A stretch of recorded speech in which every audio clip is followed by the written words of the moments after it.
It's the black guy in the corner, but they'd rather see a on the corner.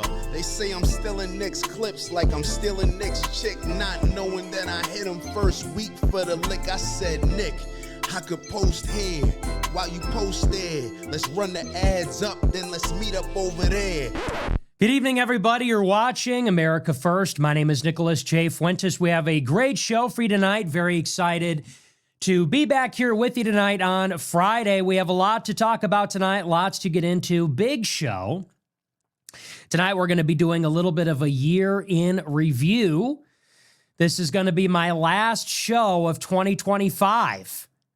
If you can believe it, it's already the end of the year. And so tonight, it's going to be a little bit more of a casual show. We're just going to be hanging out. And we'll talk a little bit about 2025 in the news. We'll talk about 2025 for me and the show, the generational run. And I'll give you some of my takes about all that. I'll give you some of my thoughts, analysis. We'll also talk a little bit about 2026 and what we have in store with the country, as I've got some predictions about next year, but we'll also talk a little bit about what I plan to be doing in 2026. Should be a pretty good show. Like I said, though, it's going to be a little casual. We're going to be hanging out. I don't think it's going to be a super intense show, but it might be. You never know. I always say that, and then it gets really intense. I say it's not going to be an intense show, and then I really have a tendency to fly off the handle. You never know. But it's going to be a good show. Before we get into it, I want to remind you to smash the follow button on Rumble, smash the like button, leave a comment. Let me know you think about the show. Check out our merch at fuentes.store. Very late, last-minute Christmas gifts.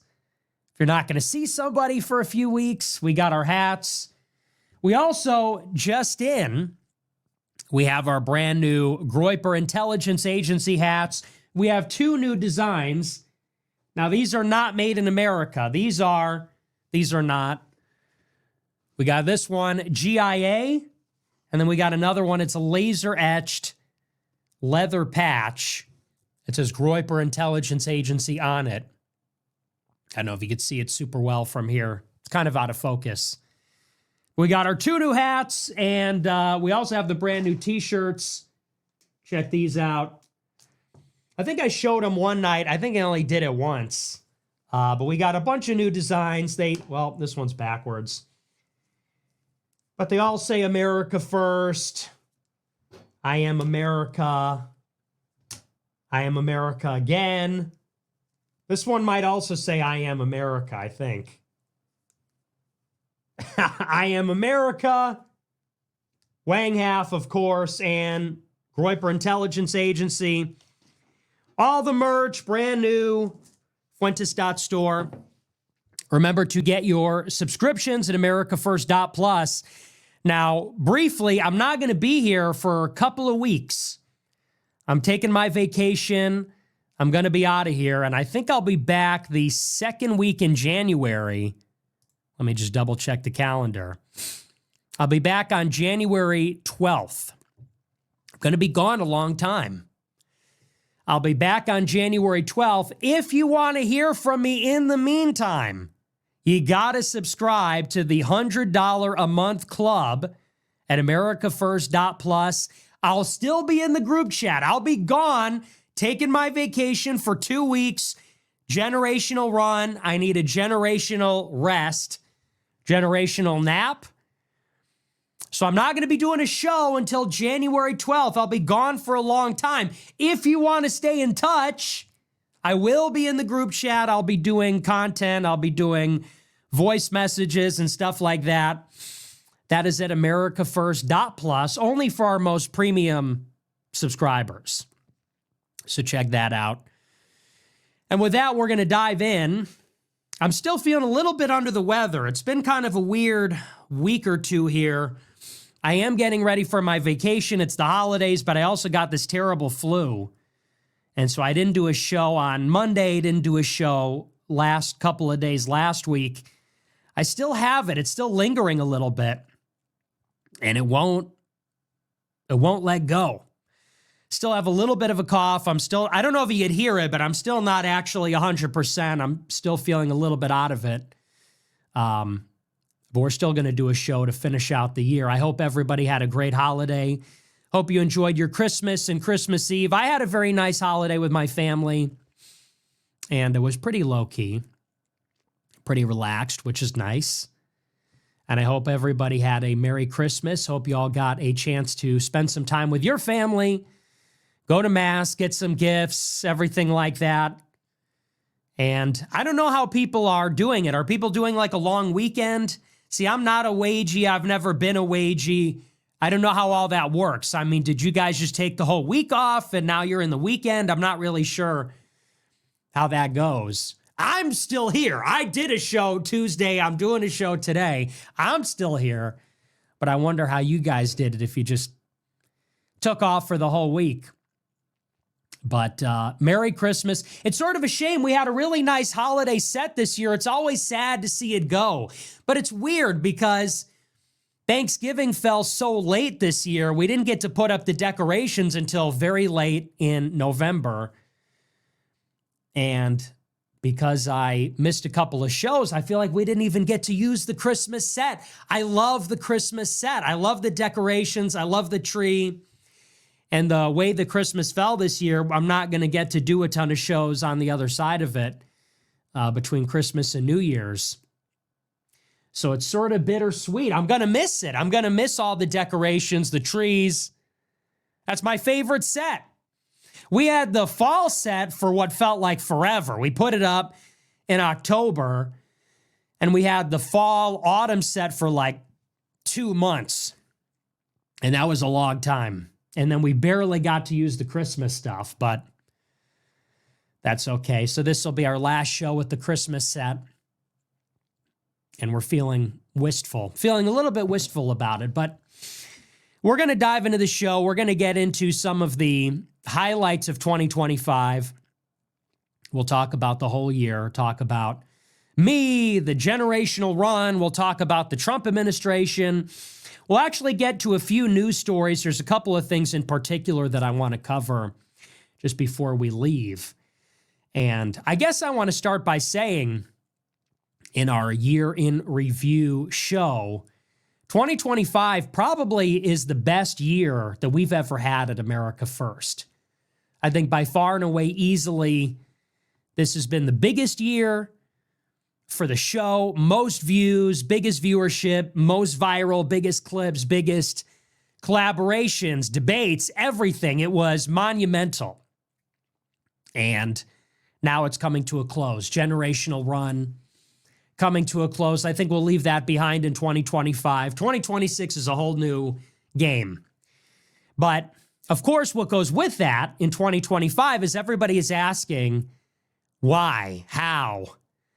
People are saying, why now? Why was the show so successful? Why are the clips so viral? Why is everybody loving it? And this is something that I've talked about a lot in the past few months. I've been asked about it a lot, and there's been much debate about it in the mainstream media, in the conservative movement. Everybody wants to know, and everybody's wondering, why is the Groyper movement and America First so popular? Why is it so ascendant? Because for a lot of people, it feels like it came out of nowhere. It feels like all of this happened suddenly, overnight. Everybody was busy doing one thing, and then all of a sudden, the Groypers were banging on the door, and it seemed like this was this overnight success. And so people have speculated. They say, well, it has to do with the material conditions in the country. They say it's because the younger generation is frustrated and angry and anxious and depressed because of the economic conditions. They say it is because of politics, because the left wing has bullied young people, specifically the males and the white males. And so this is their frustrated reaction to being attacked for so long. They've become spiteful, resentful, angry. And this is an expression of, this is their reaction against those things. And I've tried to say it as plainly as possible throughout the year. You can point to a few very specific things. What created the phenomenon this year of this show, America First, the Groypers? You can actually pinpoint a few specific things. And it's not complicated. I don't even think it's contentious. I don't think it's debatable. I think it's very clear and very obvious what happened. And starting with number one, the number one thing which accounted for all this success this year. Why did the show blow up so much this year? The number one thing, which nobody will even mention, and nobody has mentioned, is that this is the first year that they simply stopped censoring me. That's it. It's that simple. Because for those that don't know me or don't know a lot about me, you might have heard, for many years, I was the most censored, canceled person in the country. And I don't say that to make myself a victim. I don't say that to be a martyr. It is just a fact that for years, I was completely censored, completely blacklisted, blackballed, and everything that entails. And that went into overdrive in 2021 after January 6th. In 2021, I was banned on everything. Facebook, Instagram, YouTube, DLive, Twitter, TikTok. I was banned on every major social platform, but I was doubly banned because I was also banned from appearing on anybody else's show. So if I went on Sneako's show, or if I went on Fresh and Fit, or if I went on any other show, YouTube would delete that show also. If I went on someone else's TikTok, or if I was on someone else's Instagram account, they were also banned. And it was like this for 4 years. So go figure. Why did I not gain a lot of traction in 21, 22, 23, 24? Because I literally didn't have a platform. I was banned from everything. The only platform that I could even live stream my show on was the platform that I made myself. Because that was the only streaming platform I was allowed on. It was called Cozy TV. I had been banned from YouTube, DLive, Trovo, things you had never even heard of. And what happened this year is there were a few specific decisions that were made. Number one, I was unbanned on Twitter last May.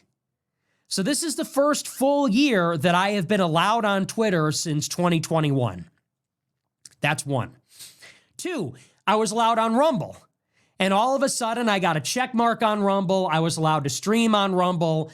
I, just in the past couple of months, was allowed to get super chats on Rumble. I was allowed to stream on a major platform. Three, and this is maybe the biggest one, Instagram stopped deleting my clips. And this is something that we noticed. This is like a switch was flipped, I think in like January. All of a sudden, you were able to post my clips on Instagram without being banned. And they were able to get millions of views, hundreds of thousands of views. That was never the case. It used to be the case that if you posted any clip from my show, your whole channel would get deleted. All of a sudden, starting this year, you're able to post the clip without it getting taken down. And then the last thing that happened, kind of like the last shoe to drop, was around May of this year, I was able to start appearing as a guest on YouTube. This is something else where even in 2024, Candace Owens wouldn't bring me on her show because she was worried that if I was even a guest, that the whole YouTube channel would get deleted. And in May, for the first time, I think I did the Hodge twins, and then I did the Social Hour with Sean. All of a sudden, again, I was on a YouTube show and the YouTube channel was not banned. The video was not taken down. I don't know if it was even demonetized. But I did those two shows. They weren't taken down. And that reflected a decision that was made at YouTube that they were no longer going to censor me from being on shows. And so I think that changes the perspective on where I came from this year and what all happened, because a lot of people said, oh, it's things that are happening this year. It's because everybody got really hateful. It's because of this, that, or the other. No, it is because for 10 years, we did not have a level playing field at all. And think about this. Think about it. For 10 years, it was a completely gate-kept, closed system. And by that, I mean the conservative politics, the conservative political media ecosystem, it was an oligopoly. It was a closed system.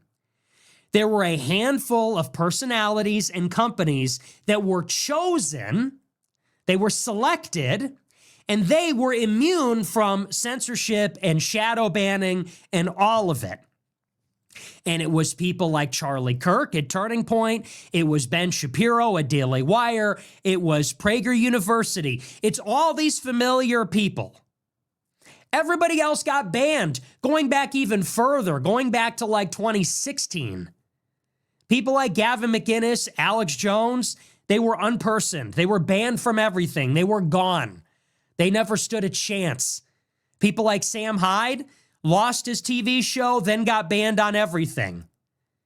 It was impossible to compete because we could not take, and I include myself in that also, we could not bring our product to the marketplace. If the product is the content or the show, we were not able even to play in the same ballpark. We weren't even able to play in the league. And so for the same amount of time that these other groups were the number 2 ad buyer on Facebook, they were number 1 podcast for conservatives on YouTube, they had a deal with TikTok in the 2024 election to get their content amplified and promoted. Whereas they were being promoted and steadily accumulating and growing and building, making a living, building a subscriber base, building an audience.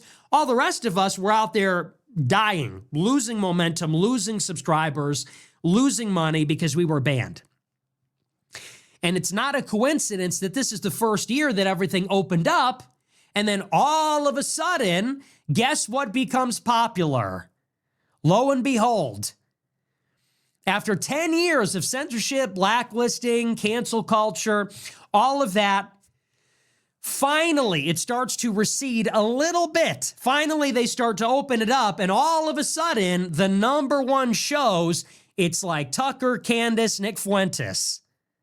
Surprise, surprise. When you stop censoring the conversation, people have an appetite for white identity, criticism of Jews in Israel, criticism of feminism. Guys like Andrew Tate become the most famous people in the world. So that's number 1. Where did the generational come from? Well, they stopped suppressing me for a short amount of time. For roughly half of this year, I had no obstacles on that front, and I became massive. Number 2, and this is the other thing that nobody ever talks about. Where did the generational run come from? Number 2. Again, a lot of people say, well, he's expressing a popular discontent, but here's where he gets it wrong. Well, he's expressing this popular anger, this, that, or the other. The generational run really got off the ground roughly around May and June. And why is it around May or June that this show started to gain a lot of traction? It was because of a very specific news story. It wasn't a particular collaboration. It wasn't a particular interview. Up until the middle of this year, I didn't get a major interview. I had some good interviews. I'm not knocking them, but I didn't get really a massive mainstream interview until later into the summer. But I had my biggest show to date at that point in June, having not had any major mainstream collaborations. Nobody put me on. Nobody had me on a massive show. The biggest show that I had to date in the middle of the year was during the Israel-Iran war. My biggest show to date this year was when Israel bombed Iran and started the war. And then my biggest show to date after that, which was even bigger, was the night that the United States bombed Iran. Why do you think that is? It's because in 2024, I was well known as being one of the only people that didn't vote for Trump. And I didn't vote for Trump because I predicted he would bring us to war with Iran. And I had been predicting for years that it would play out in exactly that way. Ever since October 7th, I had predicted that Trump would be elected because he is the pro-Israel candidate. And he would be elected in part because he would take us to war with Iran in fulfillment of Israel's multi-year, multi-front, regional ambitions to create a greater Israel and neutralize all their enemies. And so when Israel bombed Iran and the United States followed up with airstrikes of its own, people ran to watch the show to see what I had to say about it because I was the only one that predicted it. So I didn't launch the generational run because I was being a shock jock, because I was trolling, because I played this shell game where I pretend to be mainstream and I go on Bradley Martin and I act one way and then I go on my show and act like a jerk. The generational run started because I was right, because I was speaking the truth about Jews in Israel, but also their relationship with Trump. And I was the only one who did it. I was the only one that stuck it out and said that, even in 2024, which is pretty late in the game for someone like me. Pretty late in the game, actually, for everybody. Just when everybody thought they had it all figured out about Israel, about Trump and the Republicans versus the Democrats, just when everybody thought they had it all figured out, I threw a big curveball and said, there's something that people are missing, which is that Trump is being allowed to walk through into the halls of power because they know that he will scuttle any diplomacy with Iran. That'll be their opportunity to carry out these strikes. And that's exactly what happened.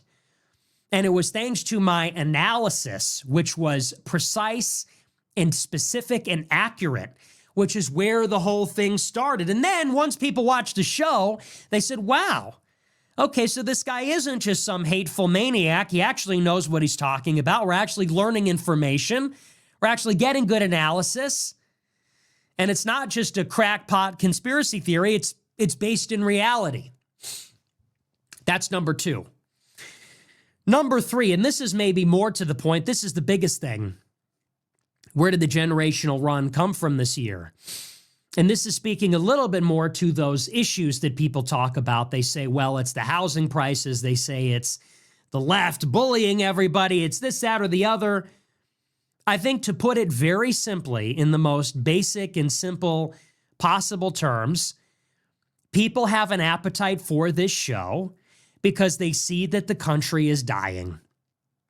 In the simplest version of the idea, and I've been saying it all throughout the year in one way and another, the simplest form of the idea is that people recognize the country is dying. And what exactly does that mean?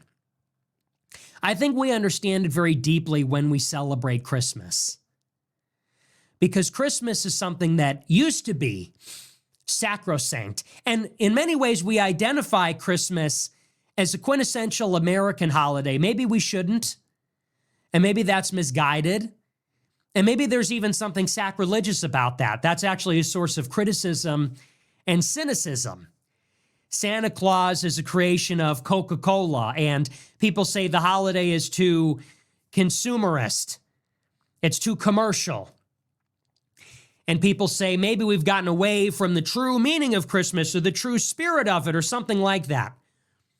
But I believe that the sentiment that surrounds Christmas and the traditions that surround it, whatever you may think about them, the shopping and Santa Claus and the tree and the music and all those things, if there's anything that reminds us what it is to be who we are, it is Christmas.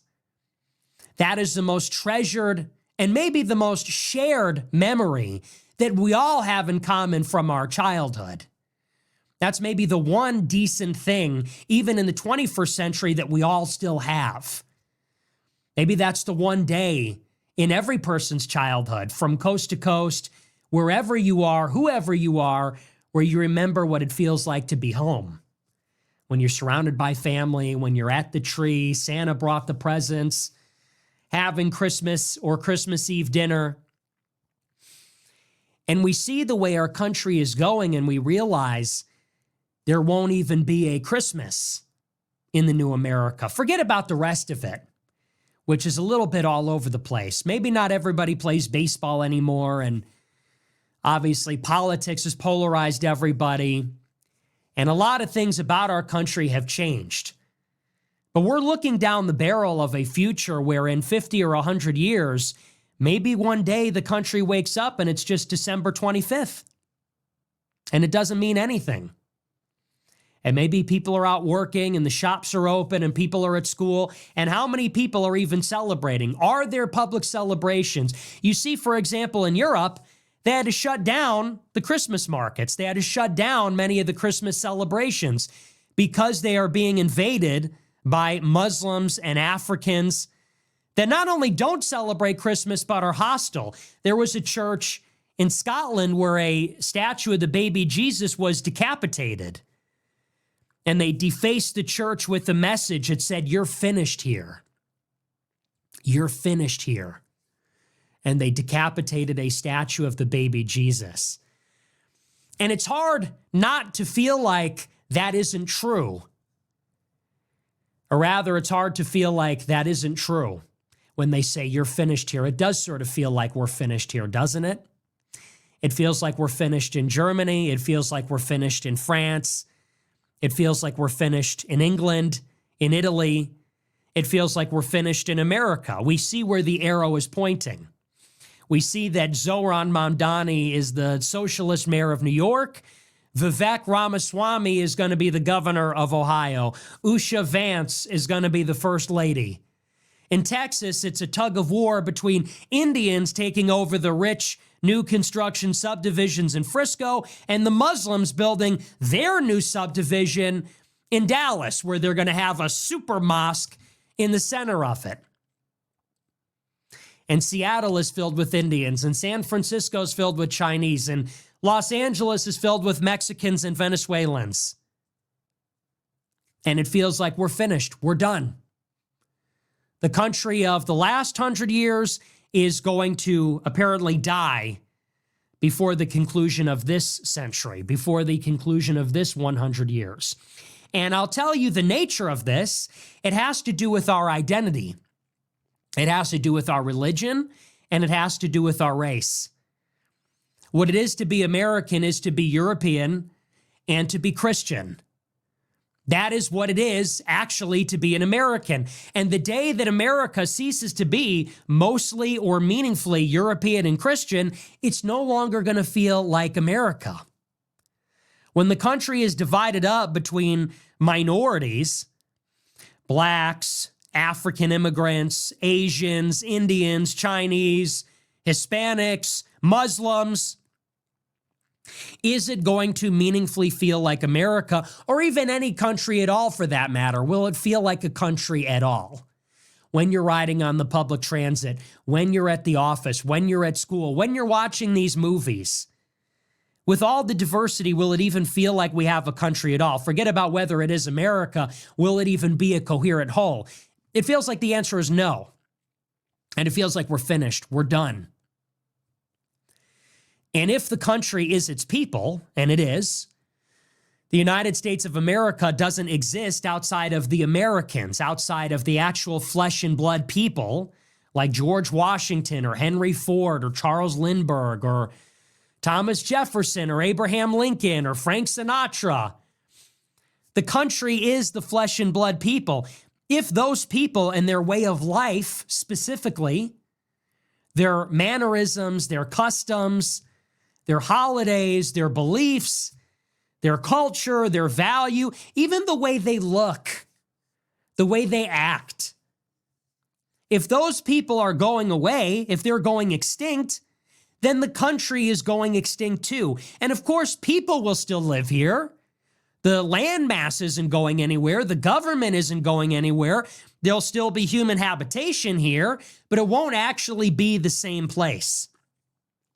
And you see that everywhere you go, everywhere you look, in every way. You see it when you're driving in traffic. You see it when you go to work, when you send your kids to school. It just isn't the same country anymore. And there's something incredibly dispiriting and sad and depressing about that. And people say, why am I popular? It's because it feels like I'm one of the only people that's fighting back against this. I'm one of the only people that has freed myself from the mental shackles, because that's all it is. We are accused of being racist, white supremacists, neo-Nazis, anti-Semites, Christian nationalists, white nationalists, whatever. People like the show because they like when an unapologetic white American stands up for the country and says, no, we're not going to die. At the minimum, I'm not going to die. I'm not going out without a fight. And if one man can get up and say, I'm not going to go down without a fight, then maybe a whole country can get up and say that we're not going down without a fight. Maybe that's the strength of the message. And that is really the future conflict. This is what I predict for 2026. They're going to try to gaslight us into thinking that all of our concerns are bound up in the economics. That, it's just the young people, and the young people are mad because housing and home ownership is out of reach. We need to make it more affordable. Honestly, is that really the problem? Riddle me this. Let's say this Trump government goes in and they build a bunch of low-cost housing for all these Indians and Muslims and Hispanics and Chinese and everybody else. You go and you live in Texas and you're in a subdivision that's 90% Indian. You go to a university, it's 80% Chinese. You go to your job site, if you could even get employed, it's 50% white, 50% non-white. Are you going to feel much better that your housing got a little bit less expensive? Are you going to feel better that they bought some cheap piece of shit? They built some new construction for you. And if you're lucky, your wife and kids, so that you can go and watch Disney Plus and watch the new Avengers, and half of them are women and the other half are not white. Are you going to feel a whole lot better about your life? I don't think so. The next step is they're going to try to gaslight us into thinking that this has everything to do with things other than what I'm describing. This is about economics. This is about the political left. This is about everything other than what it's really about. For example, I saw Tucker Carlson interview Matt Walsh, and they're talking about the great replacement, that non-white people are replacing white people everywhere where we used to reside. And Tucker said, I'm not even saying it's a bad thing, but they're telling us that this is happening and they're denying that it's real. He says, I'm not even saying it's a bad thing. He repeatedly and consistently says, identity politics is evil. And the great replacement has nothing to do with racial demographics. It has to do with voting rights. Well, here's a statistic for you. Since 2012, 50% of this country's newborns have been white and 50% have been non-white. So in the census, it will tell you that the country is 57% white, 43% non-white. But if you look at the newborns, if you look at where the arrow is pointing, for the last 13 years, the newborns have been 50-50. For the younger generations, it is 50-50. For Gen Z, for Gen Alpha, this is our country. And when we are the old people, when the boomers and then the Gen Xers die off, and it's millennials, Zoomers, Gen Alpha, Gen Beta, it's going to be even less white than that. The older generations will be 50-50. The younger generations will be even less. And every successive generation, less white after that. And that is what every city, every town, whether it's a small town or a medium-sized city or the biggest cities, that's what every single polity in the country will look like. And there's not going to be a Christmas in America when that happens. There's not going to be a 4th of July. There's not going to be those traditions and customs, manner of life that we used to have. It won't be like it was in A Christmas Story. It won't be like it was in Elf. It won't be the kind of city it was like in Home Alone. It's going to be a completely different place. And will that be America? And will that matter? I think it matters a great deal to everybody. I think it matters a great deal to anybody that cares about America. And what they're going to try to do for the purpose of domestic stability is to gaslight all of us into thinking that that's not really happening, or that if it is, that that's not really a problem. And that the only reason that anybody would have an issue with multiracialism, the only reason that anybody would have a problem with these changing demographics is if because there's something wrong with you.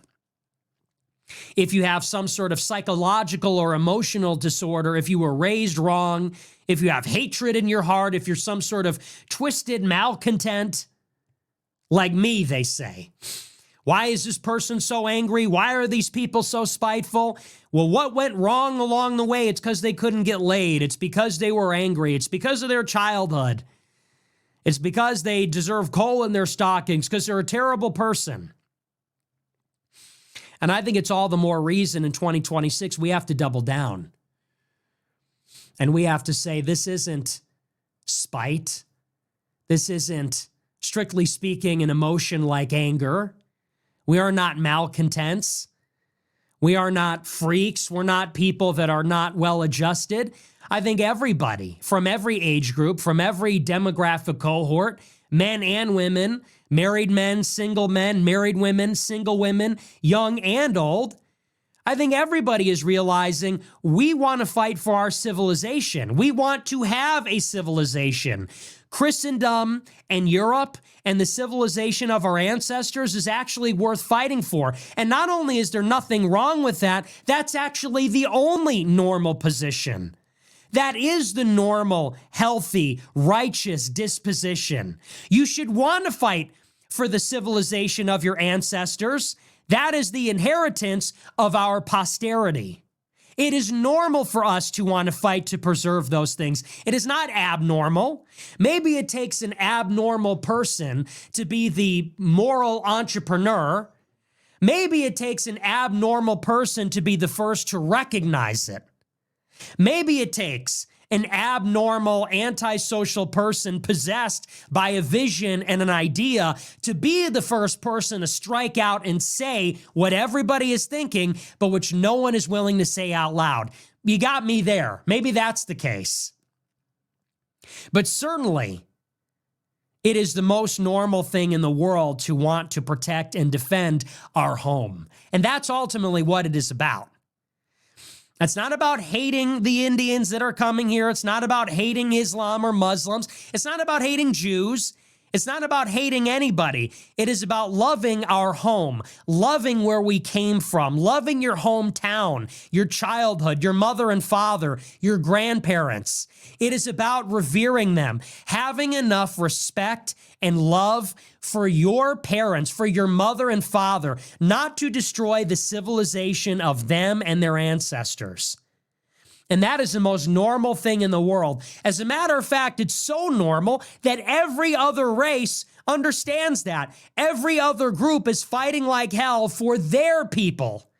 Indians marry other Indians. They have Indian children with Indian names. They visit India. That is exactly what Usha Vance and Vivek Ramaswamy do. That is what Chinese people do. That is what Jews do. Jews marry other Jews. They have Jewish children, and they spend time in Israel because they love their own people. They love their ancestors. They love their home, their traditions, their religion. That's normal. That is what every people in the world is entitled to. I'm just the freak or the crazy person that will stick out and say, white people deserve that too. White people and Christians deserve the same thing that every other race is entitled to. And that is a civilization, that is a home, that is a nation. That is a neighborhood that they can call their own. That is a neighborhood that stands a test of time, that they could go back in their old age and visit, and it hasn't been radically transformed by mass migration. So people like to say, well, the generational run came because all these people that are angry about their economic prospects are pissed off and bored, and they're looking for somebody to blame. No, the generational run happened because I'm right. because I am right. I am right about these things. The things that are killing our country are mass migration, feminism, and our Jewish oligarchy. Our country is not dying. Our country is being murdered. Our country is being murdered by these three things. Without them, we would thrive. If we did not have massive amounts of migration being dumped into our country, it wouldn't actually matter that the fertility rate is going down, because in a generation, the country might be smaller, it would still look the same. If we didn't have feminism constantly attacking male sexuality, constantly attacking masculinity, deferring childbirth and child rearing until the third decade of a person's life, maybe white people be having children. And if it wasn't for our Jewish oligarchy, which spends all our resources fighting Israel's wars in the Middle East, Jewish oligarchy that actually hates white people, that says white people have anti-Semitism in their DNA. Well, what is that supposed to mean? They want us all dead. They want our genetics to die. It's no coincidence that they're in charge in every one of these Western countries, every Western country that's committing suicide. These are the three things killing the country. These are the three things which are why we're not going to have an America at the end of the century. And those are the three things I'm right about. That's why they throw every one of those labels at me. Racist, sexist, anti-Semite. No, we're just tired of mass migration, feminism, and Jewish power. I'm not a racist. I just don't want to die by mass migration. I'm not a sexist. I just don't want my race to die because of feminism, which is decadence. I'm not an anti-Semite. I don't hate anybody. I just want Christians and Europeans to be in charge of the country, not Jews that clearly hate us and want us all to die because they believe we have anti-Semitism in our bones and Rome destroyed the Second Temple. And I'm right about all those things. So anyway, that is my my year in review about the generational run. And the reason I lay that out explicitly and specifically at the end is because we have been gearing up for this fight for 10 years. I always said that America First is inevitable because I knew that eventually the truth would get out. Eventually, white people were going to get tired of the Jewish oligarchy. They're going to get tired of the black crime. They're going to get tired of the mass migration. I always knew that America First would inevitably become mainstream, would inevitably become dominant. Here's the question now. As always, they're going to fight back in a way that is subversive and convoluted and which is not actually obvious. How are they going to fight back? Well, they're not going to directly fight me because they know how that would go. If Ben Shapiro sat with me in a debate, even to have the debate would be to finish the debate. To have a Jewish person that only cares about Israel sit down and have to defend like why we're going to war in the Middle East over nuclear weapons, to even have that debate would be to finish it once and for all. They don't want to create that dialectic. The day that you pose the question, should it be America first or Israel first, that's the day that every single person affirms America first. They're not going to have me sit down and debate Vivek Ramaswamy. The day that you put it up for debate, are we going to have a nation of flesh and blood people or a nation of ideas? That's the day that everybody affirms we want a nation of men, a nation of people, flesh and blood people that fought wars to defend the ideas that you claim is the sum of what we are. They are not going to create that dialectic. They're going to do something much more subtle and much more subversive and much more calculated and complex, which is they're going to try to skin suit this movement. It's like an alien invasion.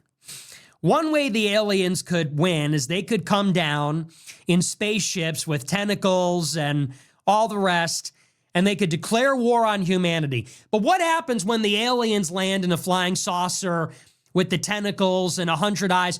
What happens when they declare war on humanity? They bind all of humanity together against the aliens. So the sophisticated aliens will do something more sophisticated, They do the invasion of the body snatchers. They look like people. They act like people. They're not people. And whether it's invasion of the body snatchers or They Live, whatever, pick your poison, they look just close enough to people that they could slowly but surely capture the decision-making institutions, taste-making institutions, and then they influence the masses to become complacent in their slavery. This is always the track that the political class will take. They did it with the Tea Party movement. They did it with MAGA. Eventually, they stopped fighting Trump and they acquiesced, or they appeared to acquiesce, and they filled up Trump's White House. They filled up Mar-a-Lago. They filled up the cabinet. And they put on the MAGA hat, and they started swearing like Trump, and they started talking like Trump. And then they slowly but surely brought us back to establishment conservatism. Hence why this year, what did we get? Corporate tax cuts, bombing Iran, no mass deportations. We're actually protecting the illegals who work on farms. They're going to protect Jeffrey Epstein and all his clients. It's because they did a subversive strategy. And they're doing the same thing with America First. And if you pay close attention, this was the whole Tucker Carlson MO. He brought me on the show, wrapped his arms around me and said, hey, look, I'm going to listen to this kid who's got all these problems. And ever since we did the interview, he goes on every other show and says, I tried to talk him in off the ledge and get him to stop being an anti-Semite. He hates women because he's afraid of women. I tried to get him to stop hating Jews, but I failed. I know the white replacement is happening, but I'm not saying it's a bad thing. White identity is the only thing that can ruin America. He went around telling people that the whole purpose of the interview was to get me to talk, so I made myself look bad. He could give me a platform, earn the credibility from my audience, and then pitch something that looks the same but is ever so subtly different, which goes something like this. Jews are not the problem. It is neocons, and especially evangelical Christians. Non-white immigration isn't the problem. It is just mass migration in general, and we should have a colorblind meritocracy. Women aren't the problem. It's all of these culture and gender wars. It's all this other stuff that's happening. A subtle little difference. And this is what they're going to play on repeat in 2026. They're going to try to destroy my credibility and say, oh, well, I'm a freak. I'm a hater. I'm actually a horrible human being. I'm actually an anti-Semite. It's these other people that are pushing something constructive.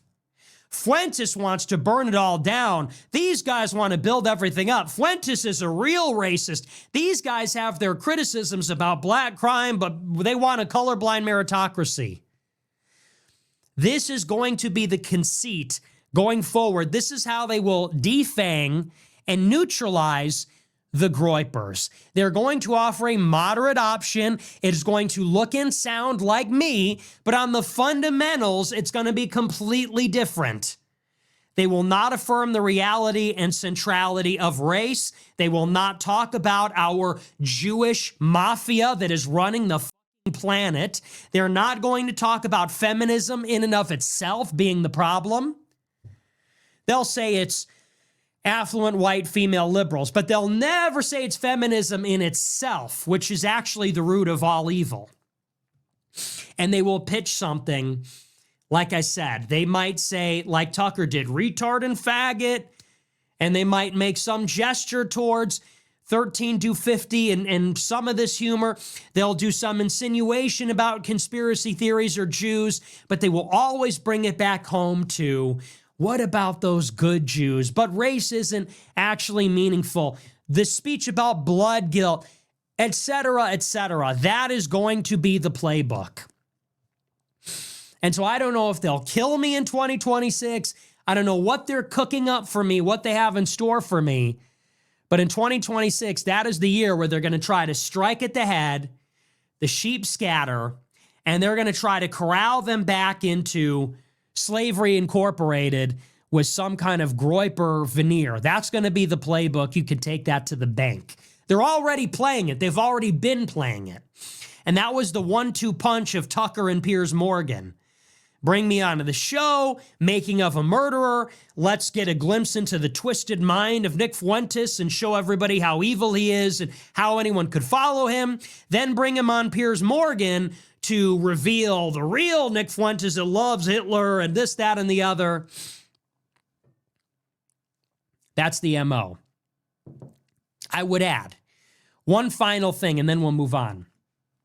Here's the biggest play. In the end, where all of this is headed is J.D. Vance for president in 2028. That is the lead which they have buried. As quickly as they got J.D. Vance in the vice presidency nomination last year, they want to get him in the Oval Office in 2028. They want to make him the president. Why? Who knows? But there are powerful, powerful forces in Silicon Valley, billionaires, the GOP, all the king's men that want to make J.D. Vance the president. And I have identified myself very early on as an opponent of J.D. Vance. And for that, they want to bury me. For that, they want to kill me.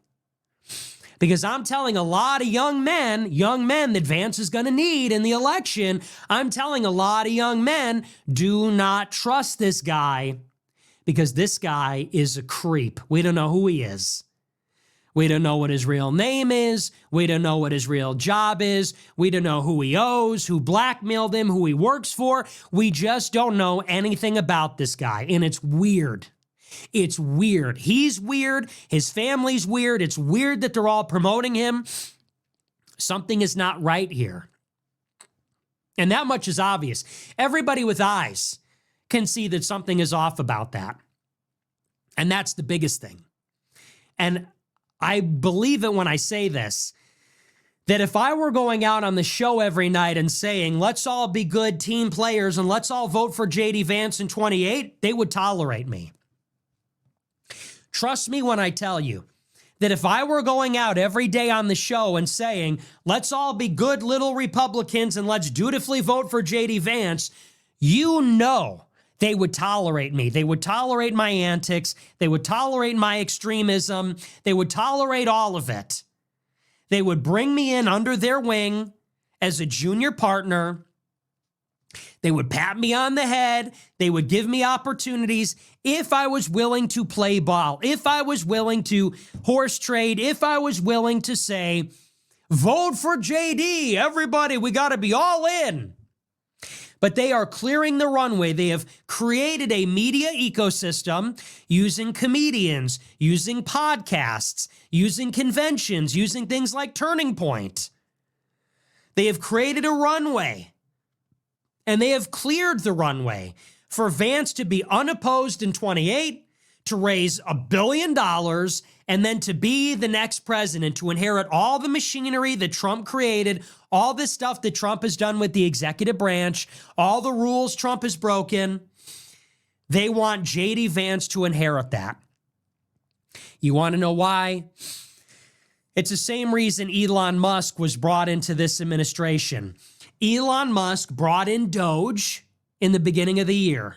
They cut no waste, fraud, or abuse. They didn't cut any spending. But you know what they did do? Elon Musk made all the hiring decisions in the Pentagon. Elon Musk and the Silicon Valley people, they made all the decisions about hiring and firing in the Department of War. Why does that matter? Because the Department of War is going to determine who gets the military contracts when the military embraces AI, when the military embraces unmanned aircraft, boats, vehicles. Who is going to build the fleet of unmanned ships? Who is going to build the fleet of unmanned aircraft, of drones? Who is going to handle AI for the military? It will be those people that were brought in because of Elon's money, because of David Sachs' fundraiser, brokered by Vance. They will be making those decisions. Like, for example, they're going to bring in Anduril, Palmer Luckey's company, funded by Thiel. Vance actually brokered the deal for venture capital to invest in Anduril. Vance's position at Mithril, Peter Thiel's venture capital firm, allowed Vance to funnel money into Palmer Luckey's Anduril. Where is Anduril building their drone factory? In Ohio. In Ohio, where J.D. Vance is from, where Les Wexner did a fundraiser for Vance to make him the senator. And now that Vance left his Senate seat, they arranged for the lieutenant governor of Ohio to fill that Senate seat. So he would be taken out of the running for Ohio governor, and Trump would endorse Vivek Ramaswamy. So that when Ramaswamy becomes governor of Ohio, they will be favorable to Palmer Luckey's Anduril plant, and his people in the Pentagon will buy his drones and whatever. That's a taste. That's a taste of what you can expect when Vance becomes president. It's a taste. And when Elon dragged his people through all the different government departments and agencies to cut waste, fraud, and abuse, they didn't do a lot of cutting, but you know what they did bring in? They brought in Palantir. How are we going to cut the waste, fraud, and abuse? We have to take all the data from the Social Security Administration, from the Treasury Department, from the Education Department. We have to plug it into our AI software so that we can evaluate where the waste, fraud, and abuse is. Well, they didn't cut $2 trillion or even $1 trillion in spending as promised, but you know what they did do? They got 4 more departments and agencies onto Palantir software. And they are the Social Security Administration, they are Health and Human Services, they are the Treasury Department, and the Department of Education. What a coincidence. Because Elon Musk was at PayPal, like Peter Thiel. It's all the same people. Andreessen Horowitz, Oracle, PayPal, Palantir, these are all the same people working for all the same investors, working for all the same founders. And they were all at the same fundraiser, and they all gave their money to this administration. And there it is. That's the other thing they're going to push in 26. They want to neutralize all the enemies of Vance so that in 2027, no one is even going to think of challenging Vance in the primary. They want to clear the way so that DeSantis, so that Rubio, so that nobody will even think of raising a challenge. Vance will secure the nomination, and then as quickly as he became the nominee, he'll become the president. And that's how you go from a never-Trumper in 2020 to a Trump-endorsed, Thiel-funded senator in 22 to a Thiel, Tucker, Elon lobbied vice presidential candidate in 24. And in 25, they're ready to give him the crown. They want him to be the president. We don't even know who the fuck he is. This administration is already crashing and burning, and he's the number 2 in command. And they're ready for him to be the next guy. So this is a message. This is a plea. This is a beacon to all real Americans. If you want to take your country back, you have to stand up and take your own side. It's all coming down to this. This country is not here for AI. This country is not here for a bunch of immigrant founders. This country does not belong to Indians and Jews. This country belongs to the descendants of the people that founded it. It belongs to European civilization and Christendom. And if you want to foist this fat jelly donut on us as president with this Indian wife and kids, then you better give us what we deserve. An immigration moratorium. We need to restrain Israel. We want our country back. Don't just give it up without a fight. Oh, I guess we're all just voting for Vance. I guess we're all just doing this now. No, fuck that. Whether a Republican wins in 28 or not, this country is finished. You do realize that, right? They'll tell you, well, it's better than the Democrat. Well, it's better than nothing. Well, it's better than the alternative. Whether a Republican wins or a Democrat wins doesn't make a difference, as evidenced by this administration. This country is going down the tubes with or without Trump winning in 24. It'll go down the tubes with or without Vance winning in 2028. Understand that. We're finished. Whatever happens there. We need drastic action. So it's time for white people to start demanding more from our elected representatives. It's all these other people that would convince you to settle for less. Negotiate with yourself and settle for less. Settle for whatever they will serve up on a platter. Settle for whatever slop and they're going to feed you. And we're going to have to start to say no. We deserve more than what we're getting. We deserve more than what we're getting from Trump. We deserve more than what we're getting from our elites. If you want us to get on board, you better earn it. You better make it worth our while. And that is something they do not want to have to do. That's the real battle. They're not after me. They're after all of you because they want your vote. They're not after me. They don't give a shit about me one way or the other. They want me to get everybody to calm down. They want me to corral everybody and lead them to Vance. They want me to get everybody to chill out, stop being angry, stop being mad that our country's being destroyed. Just chill out and relax, and let's just vote Republican every year forever. Just keep voting Republican. Don't look up. Don't look right or left at how you're being outnumbered. Just shut the fuck up and vote Republican. We promise we'll make a Big Mac cheaper. And I won't do it. And for that, they're going to try to get me killed. So that's what's on my radar in 2026. And I'll tell you what else. 2026, we'd be lucky if we stay out of war with Iran. Look at the year in review for this Trump administration. Take this to the bank. 2025, what did they tell you? They told you this year was going to be a golden age. Think about where we were this time last year.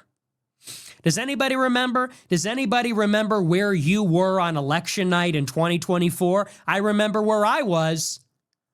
I was here streaming this show, feeling like an idiot because I didn't vote for Trump and everybody was so exuberant, so over the moon. Everybody was celebrating. Do you remember where you were? Do you remember the excitement, the energy, the hopes, the expectations? And then what happened? A month later, we got Vivek Ramaswamy and Sriram Krishnam and Elon Musk telling us that if we didn't want infinite H-1B visas, that we should fuck ourselves in the face. We got Marco Rubio as our Secretary of State, John Ratcliffe as the director of the CIA. Total disappointment as far as the cabinet is concerned. They promised us it would be different this time. It would be a golden age. They said there would be mass deportations. You're going back, they said. And how are we doing here in 2025? Well, let's see. According to the latest ICE data, we have deported 330,000 people this year. 330,000. So Joe Biden brought in 10 million in 4 years. That's an average of 2.5 million per year. We deported 300,000 this year. You multiply that by 4, we get 1.2 million by the end of the first term. That's not massive. How are we doing in terms of the wars? Well, let's see. Trump has bombed Somalia more than any president in history. We bombed Nigeria on Christmas. We've bombed Venezuela 25 times. We bombed Iran. We bombed Syria last week. We bombed Yemen. We went to war with Yemen for a month. How many countries has the Trump administration bombed? I think it's a dozen. We're still at war in Ukraine. Looks like we're going to go back into Iran pending the 5th meeting between Trump and Netanyahu on the 29th. To bomb their ballistic missile program. How about trade and tariffs? Is that making the economy stronger? In October, they didn't even release the jobs numbers because it was so bad. No infrastructure bill, no investment, no jobs in the country. We did get a corporate tax cut, an extension of the corporate tax cut from 2017. How about transparency on the JFK assassination, Epstein files, 9/11? We got none of it. Congress had to force the Trump administration to release the Epstein files, and the files we got are heavily redacted. They're withholding most of them, and the ones that we got, it's like a joke. They're blacked out completely. People had to actually copy and paste the text, had to use an exploit in the documents to even get anything out of them. 1 year in, it is a complete disaster, maybe a disaster exceeding anybody's expectations. And what did they say about me during the election last year? They said I was a Democrat shill. They said I was a Democrat plant for saying that maybe we should have some expectations. In 2024, I said, I will not vote for Trump unless he pledges not to bomb Iran, unless he promises an immigration moratorium. Well, Trump bombed Iran, and in terms of immigration, we filled the H-1B cap, we doubled the number of Chinese students, and we don't have mass deportations. So maybe it would have been a good thing if we forced Trump's feet to the fire on those issues. Maybe it would have been a good thing if we demanded a commitment back then when he needed our vote, not now when he needs nothing from us.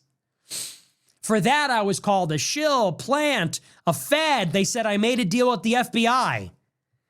To avoid prosecution, I said that I would not get Trump elected. Now you see that I was right.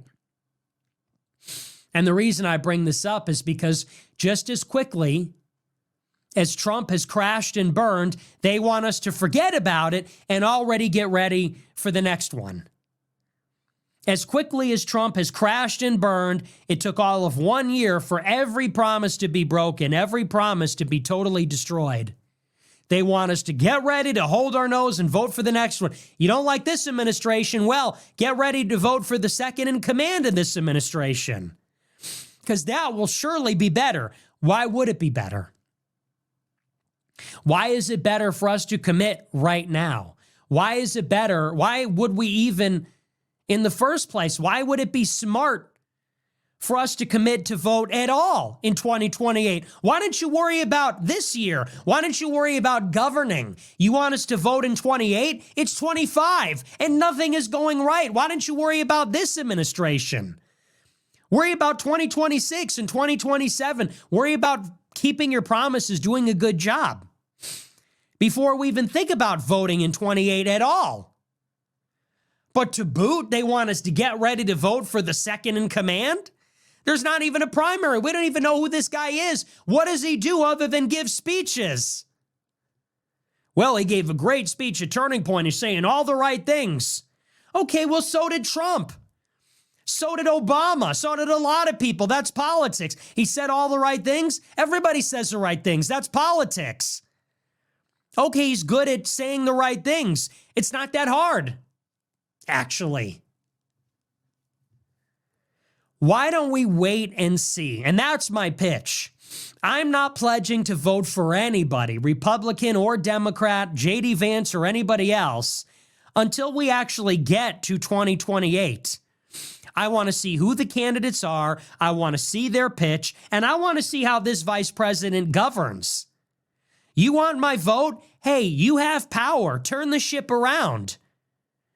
You want my vote? Why don't you walk across the hallway and talk to your boss about that? They say, vote for JD. Everybody needs to get on board for JD. I don't know. 47 is not doing such a great job. Maybe 48 should walk down the hall, knock on the door of the Oval Office and say, hey, you're killing my chance of getting elected. How's that for an incentive? You want to talk about Vance for 48? Everyone's getting behind him. We're all ready for that. I'm not ready for that. I'm not ready for that until I get my mass deportations, until the war in Ukraine is over, until somebody can restrain Israel and prevent them from getting us into another war. I'm not getting ready to vote for anybody until we can shut down all immigration from all these countries. You want to bring in Indians and Chinese? Then start deporting more than you bring in. Get us to net zero. Then we can talk about skilled migration or any migration for that matter. They're already telling us, get ready, get in line to vote again, get your registration. Fuck you. Everybody knows this country is finished. Everybody knows the country's going down the tubes. The Republicans will not lift a finger to do a thing about it. The graft, the corruption, the stealing, if you knew the extent of it, you would want a revolution tomorrow. You would want to kill these people. And I'm not saying to do that, not encouraging violence, but I'm saying you would want to. If you could see the graft and the corruption, the stealing that is going on in this administration from these people that were picked by Trump, it is just the most brazen cronyism and larceny, embezzlement you've ever even heard of. It's like unheard of. And they're already telling you, well, get ready to vote for Vance. It is a level of hubris I've never seen before. And I'm one of the only people that's not at the party. I'm one of the only people that's not being paid under the table in 24 and 25. All these other people are ready to say, well, I like Vance. Well, I'm getting ready to vote Republican. Well, Trump's still doing an okay job. No, I don't think so. I don't think you understand. There's a lot more urgency, and we want more than what we're getting. So I'm leaving myself open to all options, and I'm willing to punish the GOP. I do believe the GOP needs to be burned to the ground. Because I'll tell you what, if Donald Trump cannot get it together in the next 3 years, that is exactly what the GOP deserves. The voters did their part. The voters delivered the White House, the popular vote, the Electoral College, the House, the Senate. The voters delivered a mandate. If you can't capitalize on this the third time, you won in 2016, you blew it in 20, you got back in 24. If you blew yet another opportunity when you had everything going for you, you promised so much, delivered so little. If you blow it again, you don't deserve to get in power for another 4 years. You deserve to be fired. The GOP deserves to be burned to the ground, and they want to say, well, we'll never come back from that. Well, it'll take us all this time to rebuild, but this. Then you better get your ass in overdrive. Don't tell me I'm a podcaster. Don't come and give me a hard time. I'm not running for office. I'm a live streamer. I'm a podcaster. I'm a weird kid in my basement, for crying out loud. Don't come and cry to me, well, we're trying to win in 28 and you're not being a good member of the team. I'm not a member of the team. I don't have a jersey and I don't have a contract and I'm not getting paid. Don't come and tell me about we're going to have a hard time in 28. You have an opportunity. You have the House. You have the Senate. You have the White House. You ran the table and the voters delivered. And now you're stealing. You're not delivering. You're flapping your gums. You're stealing. You're lazy. Nobody gives a shit. And you want us to go out and vote again in 28? We should go out and destroy you in 28. We should go out and absolutely burn you to the ground in 28. You'd be lucky to leave with your life and only have the party destroyed for this treason. They go in July and say, you want the Epstein tapes? I don't need your vote. You want the Epstein tapes? You're a sucker. You want me then to go and campaign for this shit? J.D. Vance goes on Theo Von and says, I don't know what Palantir is. I don't know what that is. Tucker goes on Theo Von. I don't know what Palantir is. Oh, like hell you don't know what Palantir is, you f***ing liar. It's disgusting. So my message is this. There is a loaded gun pointed at the GOP. Fix it now. Fix the country or get blown away in 28. That's it. No negotiations. No one's holding their nose one more time. No one's going to be a good sport. We're not going to hold the line. We're not going to vote for the lesser of two evil. There is a loaded gun pointed at the GOP, figuratively, not literally. Figuratively. It's a very toxic climate right now, violent climate. But figuratively, there's a loaded gun pointed at the GOP. You better fix this country. J.D. Vance, you better march down to the Oval Office and get this guy awake from his nap and fix the country, or none of us are turning out in 28. That's an ultimatum. Don't say we wanted to burn it to the ground. We wanted to succeed. You have left us no choice. And then we'll have a new generation in 2032. You don't want to see what that looks like. You think this is bad? You don't want to see what comes next if Trump fails. So don't give me this, well, they only want to destroy and we want to build. You want to build? Well, then get started. Get started on the mass deportations. Don't tell me about 600,000 Chinese students and you're going to fill the H-1B visa cap every year, and we need the students for the universities, and we need the talent, and we need the labor, and all that nonsense. You keep talking like that, you could blow it out your ass in 28. I'm sick of it. And that's where all this is headed. And recognize we're the only ones that are really in the game. One of the reasons they're talking about me is because we're the only ones that are in the game. All these other people, they're not playing a game. All these other people, they're content to do their show, do the GOP talking points. Hey, everybody, vote Republican. Democrats suck and Muslims are bad. Vote Republican. This is the only show where we're actually raising a challenge and saying we're going to take the momentum and the support and the juice that we have, and we're going to use it to affect political change. We're going to use it to create a tribe.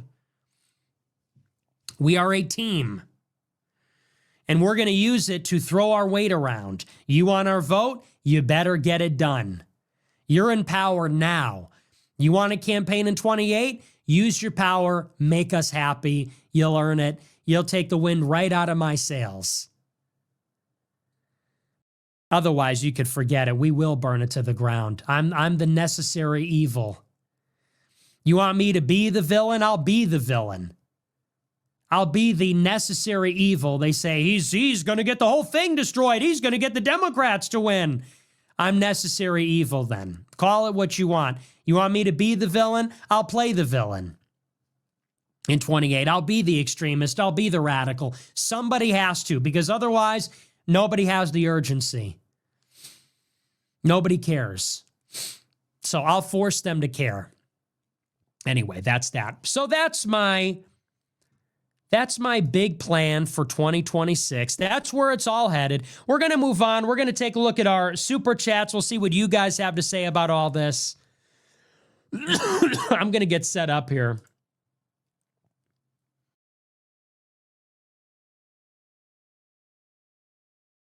And with that, that'll be my last monologue of 2025, and we're going to move on. We'll get set up here. We'll see what you guys have to say about everything. Let me hear the feedback. Have to say, it's been a pretty good year, you know.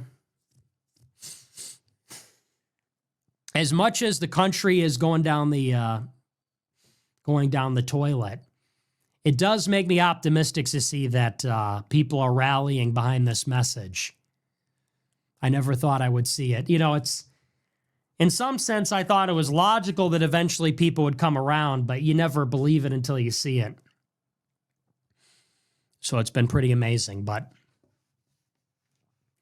you know, in some ways I'm pessimistic. But there are some reasons to be optimistic. It's good to see.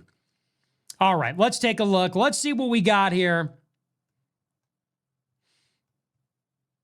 We got a lot of super chats from Christmas Eve. I don't know if people realized we were doing not doing a show then. Blue Banana 2121 sent $20. Sorry for repeating the Casey thing. I'm an Ohioan, so that election is very important to me. Thank you for everything, Nick. I've been watching since 2018, and that was my first super chat. Merry Christmas. Wow. Well, thank you very much. Merry Christmas. John Doe sent $50. Watch Love is War, please. Don't hit me with the NPC anime is gay bullshit. Love is War is peak. Best writing I've ever experienced and has an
Hey, I'm just going to pause this for about 15 minutes while I record.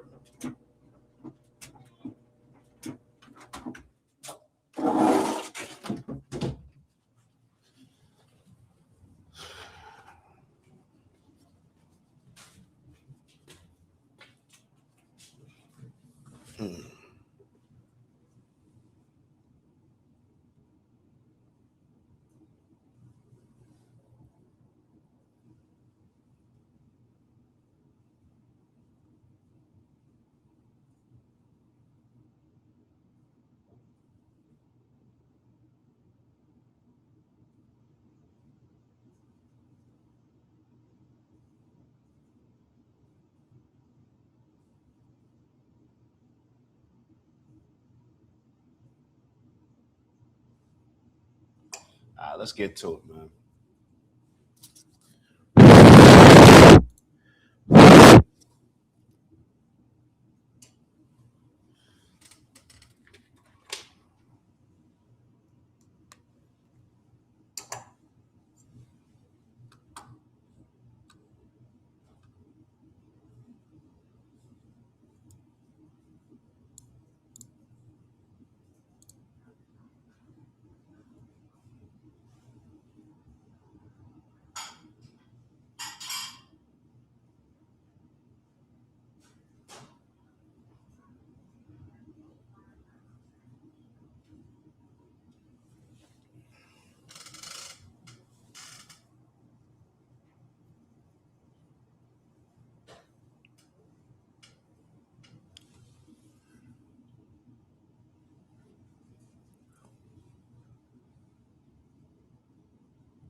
Let's get into it. All right, so last show of the year for Nick, man.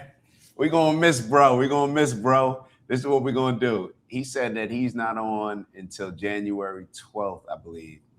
We're going to figure something out. We may have to step in and do our own America First episodes. I don't know exactly what it is, but as I was watching the show, I was sitting here like, okay, we're going to have to figure out a way to feed the people, you know? So we'll figure that out. Let's get into it. So Nick started off talking about what 2025's motto was, the generational run. Definitely, you know, looking at it from my perspective, it's funny that he said that May seemed to be around the time where things started to take off. That's when I was introduced to Nick. I want to say in the beginning of May, maybe the end of April, was introduced to him, did a couple reviews, and obviously been rocking ever since. So it was kind of cool to get in right before or right as that takeoff was getting ready to happen. And yeah, let's get into it. So let's get into it. There's a lot of talk around why there was such a generational run. Why has there's been such a buzz around Nick? It's very simple to me. And I think that even though Nick probably, you know, I'm sure from his standpoint, he's looking at it, as he said, you know, this is just the first time I haven't been censored. Like, what do you mean y'all are wondering why I'm such a, you know, big thing right now? I think it's a mixture of a lot of things. I think he's 100% spot on as far as like, yeah, once you just allowed his message to get out there because he was already so requested in a lot of ways, you know, that's typically why you cancel somebody. You either cancel somebody before they're getting ready to pop because you're scared of the influence that they can potentially have, leading people away from the agenda that you want to lead them to, or getting them to think a way that doesn't align with the powers that be, the way that they want them to think, the way that these politicians want them to think. And perhaps what makes Nick stand out and what makes him feared the most by these powers that be, these elites, these politicians, is the fact that he's demonstrated that he's willing to not just go along with what everybody else is doing. Even if it's popular, everybody getting on board with Trump, nah, not so fast. I'm seeing certain things here that don't line up to where Trump will be able to deliver on the things that he's saying he's going to deliver on, based on Miriam Adelson giving him $100 million, based on him moving a little bit different in with certain things. And what ended up happening was, here before the election, and I voted for Trump. I was one of the RFK guys that ended up voting for Trump. My biggest thing that I was fearful of, and I voiced this before the election, and when I decided to vote for him, I said, my biggest fear will be what happens with Israel. Will Trump get bullied with Israel? Will he actually stand on being America first, prioritizing Americans, and not getting bullied by Israel and Bibi Netanyahu? And of course, my biggest fears have come to fruition. It's not even up for debate at this point.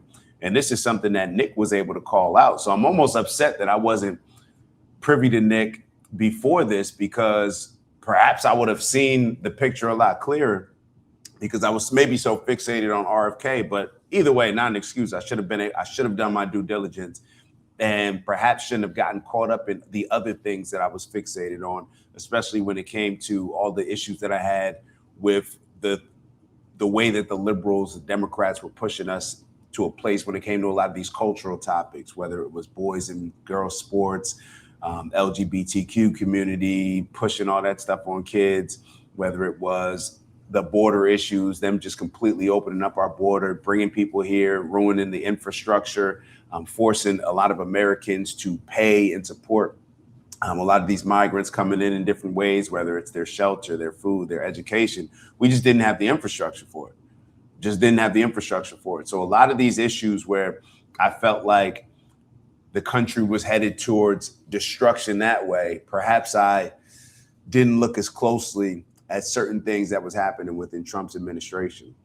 But getting back to Nick, and I do think that it's a mixture of all these things.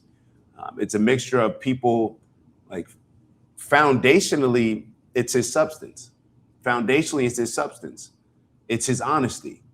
It's him being willing to be genuine about certain things that we don't feel that a lot of us may be willing to speak out, right? He's willing to use his platform to speak out on certain things that a lot of people are not willing to speak out on. So therefore, it intrigues people, right? People are drawn to that. People appreciate that. And also, when you look at your favorite podcasters and influencers, you'll notice that a lot of them aren't willing to speak out. So it elevates Nick from that standpoint, even though you may not agree with his entire messaging, which I'm assuming that you don't agree with anybody's entire messaging. But let me rephrase that. Even though you may hate his rhetoric or despise certain stances that he has, or, certain performative things that he does throughout his show, however, you can appreciate the honesty that he brings to the table, and you understand that he's being genuine. And we can sense how a lot of other influencers and podcasters are not always being genuine. And especially when you bring up topics like Israel, Jewish people, certain issues of that nature, that being the biggest one, you can see how certain people will compromise their morals and values, walk on eggshells, not be their truest self, not being as willing to call out Israel. Like, you take like a Matt Walsh, right? Like, he's so passionate about calling out black and brown people in America, but will never call out and act as if they're the biggest problems in America, but will never call out the group that seems to be controlling our politicians and the direction of our government. So it's that type of mixture that I believe that made Nick just ready to take off. It almost reminds me of a player that has been doing all the work, has been crushing in whatever leagues they've been in, but for whatever reason, they've been blackballed to compete, let's say, at the highest level, right? So they haven't been allowed to compete in the NBA, but they've been doing all this stuff in these other places with high level talent. And then when they get to the NBA, they get the opportunity to now be on the big stage. It's like, where did this kid come from? And then all the people that already been rocking with him, they're like, yo, this is who he's been. Like, no need to be surprised. What you need to do, be upset with, is the NBA ownership for blackballing them and not allowing them to be in the league. That's who you need to point the finger at, because that's who prevented y'all from being able to embrace, his game. And obviously, from this standpoint, the stakes are higher when it comes to politics over sports. But to me, that's kind of how I see it happening. It was just a mixture of these things, to where it's not like Nick did anything differently. Nah, y'all just gave him the opportunity that you were trying to cancel him from having. So shout out to Ben Shapiro. How you liking it now? All right, so let's keep it going. Let me see the notes. He's speaking for more and more people And people are drawn to someone who's speaking for the truths that they're not comfortable speaking about. We already went through all that. But people do want to hear, as Nick said, an unapologetic white American speaking on preserving American culture. And as he was saying this, it reminded me of, I was watching a review that Dr. Umar did of the Dave Chappelle stand-up. And Dr. Umar was celebrating Dave Chappelle, saying that this was the most unapologetically black man speaking that we've ever seen on this type of platform. And I think, taking a step back and hearing what both of them have said, I think people just want people who are unapologetically American first and foremost, but unapologetically themselves. Because we have a problem with trust when it comes to politics right now and culture, where a lot of us sit back and wonder, like, how did we even get here? We don't trust our leadership. We don't trust the fact that we're sitting here wondering how we got here and nobody has accepted responsibility. Everybody's playing the blame game. So we don't know who to trust and who not to trust. Then we have certain politicians that we've given our entire trust to. And a lot of people I know, when it came to specifically to Trump, a lot of people were looking at Trump like, this is our last hope. This is our last hope. And shout out to Dave Chappelle's documentary when he was talking about Jack Johnson. And a lot of people perhaps saw Trump as the great white hope, the last of the unapologetically white Americans. And when now we're seeing Donald Trump get bullied and finessed and manipulated into doing Israel's bidding, seems like he's working for Bibi Netanyahu, seems like he's moving in a different direction towards the neocons, away from who was actually his base. Because Donald Trump was never the neocon, at least from the things that he said. So now there's a lot of people that feel like, damn, they're hopeless.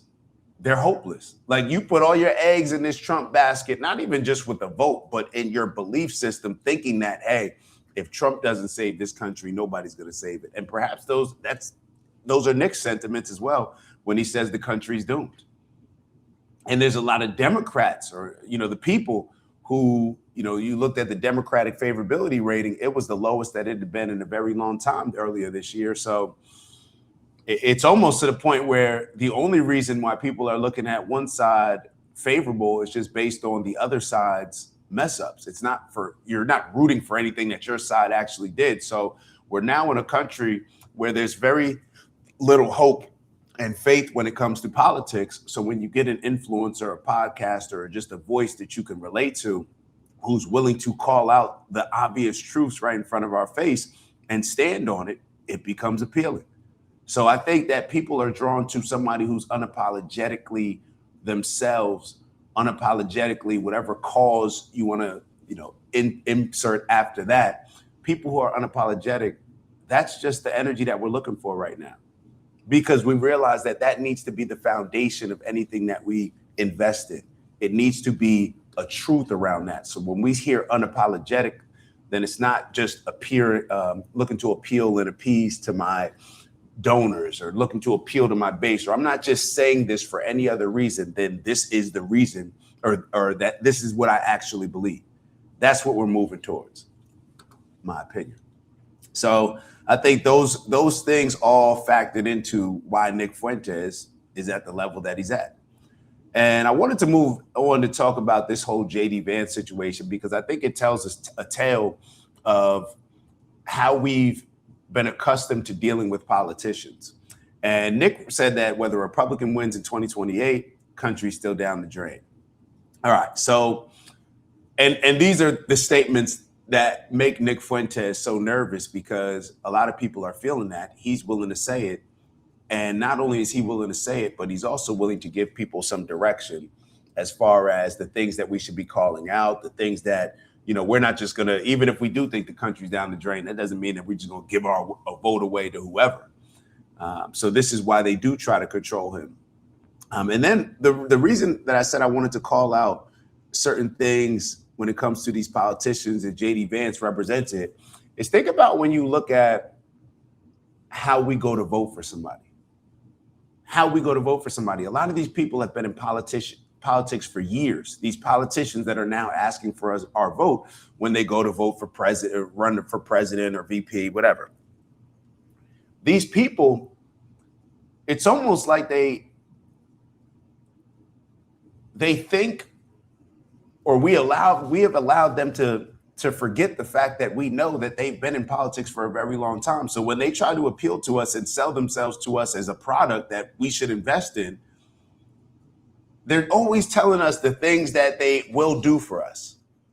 And we've allowed them to get away with this rather than politicians and making it simple, actually simplifying this and saying, okay, what are the things that you've done? And we'll just vote for you based on that, because what is the greatest determinant of where you'll go in life, right? Well, where are you? Like, let's look at where you're at right now. Let's look at the experience up until now. Your previous experience, right? That gives us the greatest likelihood of predicting where you'll go in the future. Your past, your current situation. So we've gotten mixed up when it comes to this with politics, because when you look at JD Vance, instead of y'all just trying to force him on us or low key just thinking that that's just the next chapter of the book that we're just going to keep reading, and because we rock with Trump, now we're going to rock with JD, it's almost like newsflash. Nobody's happy with Trump right now. The only people that are happy with Trump right now are Zionists, neocons. And they're probably faking it and really don't like him and never liked him initially anyway, like a Ben Shapiro. So when you have a JD Vance who is very close with Tucker Carlson, and I'm glad that Nick pointed out the fact that about Palantir, when he said that JD Vance and Tucker Carlson both denied even knowing what Palantir was or were playing games when it came to acknowledging those things. I didn't see that. I want to go back on it. I think he was talking about it was on Theo Von's show, so I'll definitely go check that out. But when you think about what Tucker Carlson is calling out, because I do think that Tucker and JD are very close. It's hard to not think that. With them being very close, I think that they also share a lot of the similar views. Now, Donald Trump may share these similar views as well, but when it comes to him appeasing his donors, it takes him in a completely different direction than where Tucker and where it seems like even JD would be leading us. You see JD doing certain things like going to Israel, calling them out, saying that when he was there, he didn't go kiss the wall. He went to a church, and then saying that what they did was very disrespectful, them having the vote to annex the West Bank while he was there, after Donald Trump made it very clear, or he said it. I can't even say he made it clear, because obviously he didn't make it very clear to Israel when he said that, no, enough's enough. He will not allow Israel to annex the West Bank. And I believe that there's even been like recent settlements that are now he's okayed with the West Bank. So I got to look into that, do a little bit more due diligence. I didn't even realize we were going to go that direction, but I'll look into that as well and keep y'all updated, of course. But this whole concept of Tucker Carlson and JD Vance, it's going to get to a point where JD Vance is going to have to answer that very difficult question that Kamala Harris had to answer. And it may not even be in a home environment like Kamala Harris's was on The View, where she was asked, you know, what things would you do differently than Joe Biden? And she famously said, I can't think of it. Nothing comes to mind, or something like that. I think she said nothing comes to mind. JD Vance can't do that.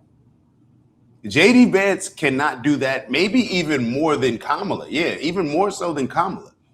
Because as upset as Democrats were with maybe certain things that Joe Biden did, in my opinion, a lot of those Democrats were still going to vote for Kamala Harris. I don't think that her answering that question really shifted things as far as their voter base. I think it maybe shifted a few people that may have been undecided or weren't sure whether they were going to go Trump, Kamala. Okay, we get that. Or maybe somebody else, write in somebody, or Jill Stein or whoever. JD Vance can't get away with that, because a lot of the JD Vance's base are pissed off at what Trump is doing. The base. And a lot of people, even though they're pissed off at Donald Trump, still like Donald Trump because he's Donald Trump, right? He's a lot of people's God-like figure in a lot of ways. Even to Nick. Nick talked about how much of a hero Donald Trump is to him. JD Vance is not that to anybody. They can try to market it. They can put out a movie. It doesn't matter. JD Vance is not Donald Trump. Nobody's Donald Trump. And JD Vance is not even close. Let's be clear. So now when JD Vance is asked that question, what is he going to say? I'm sure if he's honest, there would be a whole lot of things. And I think that a lot of people actually realize that. But is he willing to say that? Is he willing to call out certain things that Donald Trump has done which clearly have not been America first, which clearly have not been aligned with what the MAGA brand was supposed to be, at least as it was told to us by Trump. What's JD Vance going to do? Because now if he goes against Donald Trump, he has to remember there's a lot of fans of Donald Trump. JD Vance doesn't have those same fans. So now when he asked the question, it's now based on your base. See, when Kamala was asked the question, I think it was more focused on, okay, these undecided voters. But the base was always going to just go with whoever the Democrats put as their candidate. For the Republicans, it's different. We're seeing the Civil War. You're seeing a whole lot of people that have been willing to call out certain things that the Trump administration has done in ways that you didn't see that happening when it came to Joe Biden. You didn't see this split. It's coming out now where people are saying Joe Biden wasn't even the president. Like, people on that side, it seems like, are writing books, whether it's Karine Jean-Pierre, whether it's who's the guy, the news anchor? We forget his name. I forget his name, but the one but Jake Tapper, he put out the book right after. So that was all afterwards. The Republicans, the conservatives that rock with Trump, the Candace Owens, the Theo Vaughns, it was Elon Musk, and he, even though he's back on board with them right now, but he pushed out against them. And we got to go back to and remember what Elon Musk said. Hey, the Epstein files aren't being released because Donald Trump's in them. That was one of the biggest blows that perhaps Donald Trump faced. But the Tucker Carlsons, did I already say Candace Owens, the Dave Smiths, a lot of these people that were aligned with Donald Trump, they're calling him out. Marjorie Taylor Greene. So JD Vance is going to be in a bit of trouble. JD Vance is going to be in a bit of trouble. And instead of, it goes back to it. See, the best thing that JD Vance could do is, instead of them trying to force him on us or just, smoothly just, turn the page to JD Vance without us knowing. You know how when a teacher's reading in school, and some teachers, they can read, or some kids can read and they can go to the next page without it even sounding like, damn, they didn't even turn the page because they're looking at this page. They know the last couple words and then they got the smooth transition. This is not going to be that. This is not going to be a smooth transition. People are going to be calling JD Vance out and holding him to a higher standard than we even held Trump to, because JD Vance is not Trump. He's not as liked. It just is what it is. It's how it goes. So JD Vance is going to be in a bit of trouble. I believe that Nick is 100% right. Don't give away your vote for anything.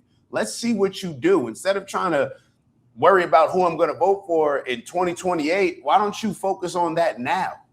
Just based on the things that you're doing in 2025 and 2026 and 2027. And then there could be that easy transition. There should be an easy transition. The only reason why there won't be an easy transition is based on the administration that JD Vance is currently serving not doing anything that they said. Well, a lot of the things, the main thing that they said that they would do. And I've told y'all that before. I think the main thing is us getting bullied by Israel. People don't like it. It doesn't feel good. It gives a sense of distrust for the government, distrust for our politicians. We don't feel comfortable when we feel like somebody else is in control of our country or has some type of leverage and blackmail. That's the main thing. I said it the other day, that to the point where Trump could deliver on a whole bunch of stuff, even though he hasn't been, but he's delivered on a couple of things, but he could deliver on everything and still be in this position when it comes to with Israel feeling like we're getting bullied, and it would still be a problem. It would still be a problem. It's that big of an issue. So we'll see where this goes. I'm not going to hold y'all too long. I know this was a shorter show on Nick's behalf. We're going to figure out how to make sure that we're helping Nick out maybe a little bit and making sure that we provide the people some content, give y'all some thoughts that y'all don't have to wait until the 12th to hear. And of course, Nick has the America. What is it? America First. You can either tap in with him if you do the elite membership. That's what I have. And you could tap in with him on the group chat. So I recommend that y'all get involved with that. It's wild, but if you do want to see what the Groypers are thinking, and it's dope. It's dope to be in that space. Don't come in there if you're sensitive. That's one thing that I will say. Don't come in there if you're sensitive. But I'm sure y'all can already assume that without me telling y'all. But that's all I got for y'all today, man. So I hope y'all had some amazing holidays. Whatever it is that you celebrate, hopefully that you're doing some planning and plotting at the end of this year, so that way we can hit the ground running for next year.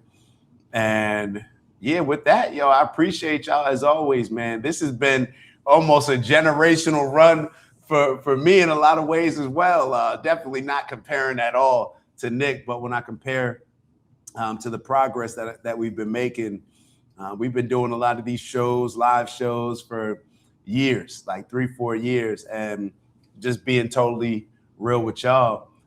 Until we started doing a lot of the Nick reviews, you know, our numbers were not coming anywhere close to this.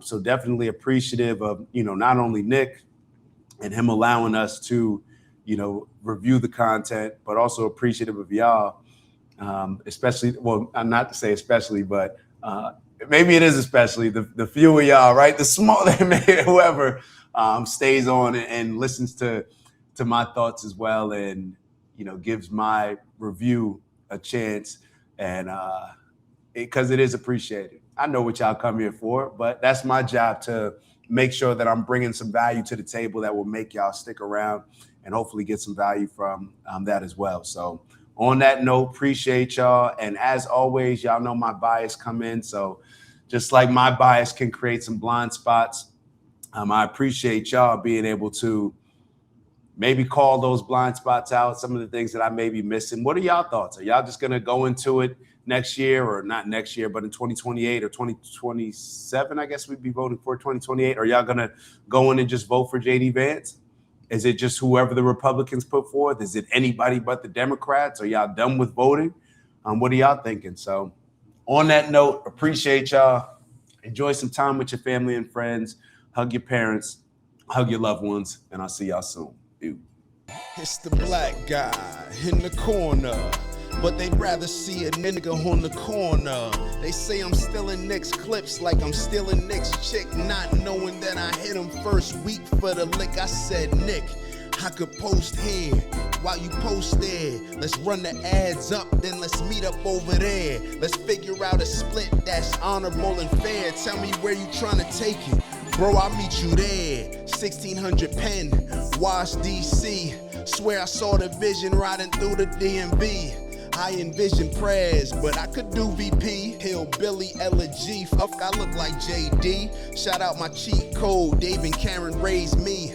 And my big bro, a nuclear family. And they don't like that. Strong fathers in the crib, BLM fought that. LBJ society created all that. Victimhood mentality, I can't embrace that. And everything they taught in school, assume it's all cap. Everything I said I'd be, I am that. Everything I said I'd be, I am that. Everything I said I'd be, I am that. Ain't no introduction, just some fun facts. In case you were wondering, I am that. I know you heard me hit it 3 times for Dr. Umar. Shout out to Umar, man. We ain't kicking nobody when they down. And shout out to everybody that continues to show love, support, appreciating the message that I'm giving y'all, along with the bro Nick's message. We gonna keep pushing, man. And shout out to the haters too, cause y'all in the comments heavy too. y'all the ones that gave me the inspiration to create this song. They kept saying, like, who's the random black guy in the corner? I am.